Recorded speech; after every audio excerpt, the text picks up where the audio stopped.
হরে কৃষ্ণ, রাধে রাধে। বন্ধুরা, আজ আমার জীবনে একটি বিশেষ দিন। কি বিশেষ দিন বলুন তো? আজকের দিনে আমি রাধা মাধবের সংসারে এসেছি। রাধা মাধবের পরিবারে এনেছিল আমার শ্বশুরমশাই, যাকে আপনারা বলেন গৃহবার্ষিকী। কিন্তু আমার জীবনের স্বপ্ন আমার রাধা মাধবকে নিয়ে। তাই আজকে এই বিশেষ দিনে আমি আমার রাধা মাধবের অপ্রাকৃত কৃপা পেয়েছি, তাই আমি ধন্য। তাই প্রভুর সেবার জন্য আমি কি আয়োজন করেছি একটু দেখুন।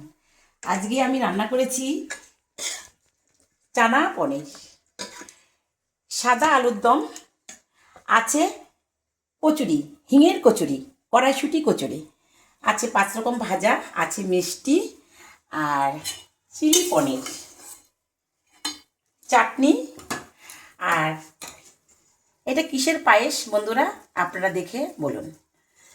আরও আছে, রাইস হবে বন্ধুরা।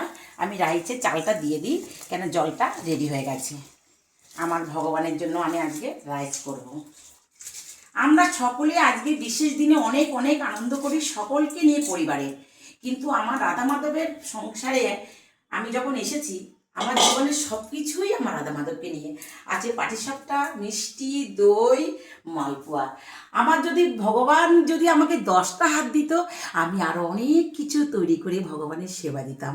মা দুর্গাকে 10 হাত দিয়েছে ওষুধ বধ করার জন্য বন্ধুরা, কিন্তু আমাকে 10টা হাত দিলে আমি রাধা মাধবের সেবার কাজে লাগাতাম।